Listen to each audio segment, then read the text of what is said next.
Hi and welcome. In this lecture, we are going to discuss the first derivative test. Before discussing the first derivative test, let's have an overview of what we have covered when it comes to optimization. Take the function y is equal to f of x, which is defined on D.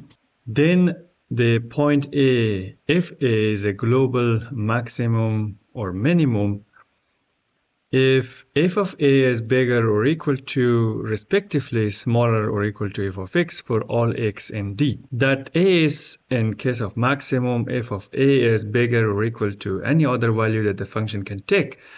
Respectively, f of A is smaller or equal to any value that the function can take for the global minimum. Global maximum or minimum can be at endpoints or at an interior point. For instance, here both global maximum and global minimum are at interior points, while in here at endpoints. It can have a combination of endpoints and interior points. In here, for instance, global minimum is at an endpoint, while the global maximum is at interior point. Likewise here. A function can have one or more than one global max or minimum, or maybe no global maximum or minimum. For instance, in this function, there is no global maximum or minimum exist because the function is going to infinity from this side and going to minus infinity from this side. There is therefore no global maximum or minimum. On the other side, if you look at the sine function, for instance, we have more than one global maximum. All of these points are global maximum, and we have more than one global minimum.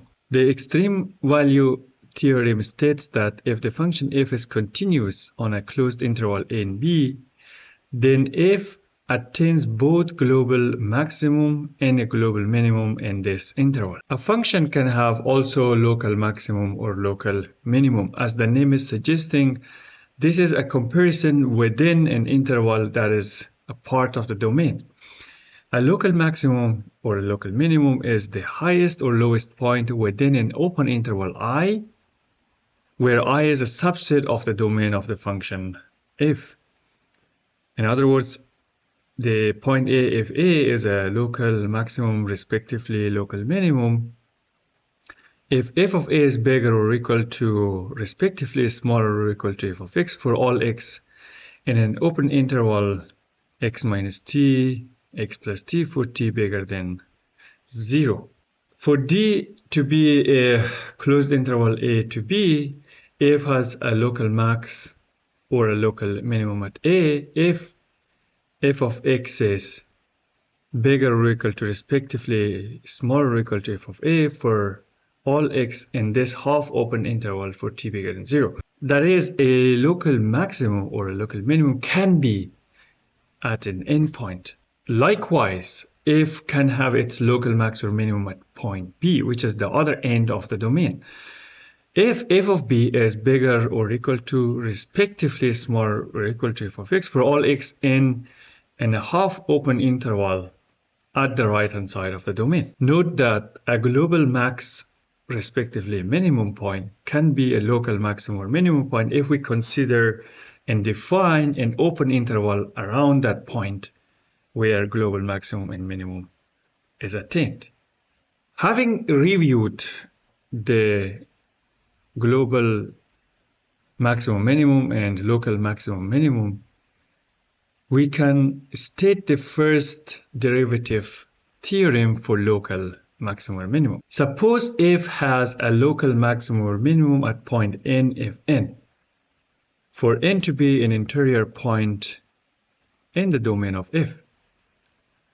If f prime of n, that is the first derivative of f, exists, then f prime of n is 0. Let's break down this theorem a little bit. N has to be an interior point in the domain of f. That is, if the domain of f is from a to b, n must be between a and b. the first derivative of f, that is f prime, has to be defined and exists at the point n. This theorem, which is the first derivative theorem, is also known as Fermat's theorem. For example, if you take the function f of x is equal to minus x squared plus 1, and here you see that there is a local maximum exists.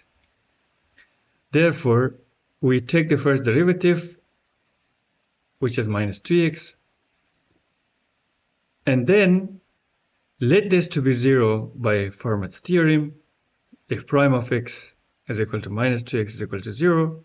From here we find x. We divide both sides by minus 2. Therefore x is 0.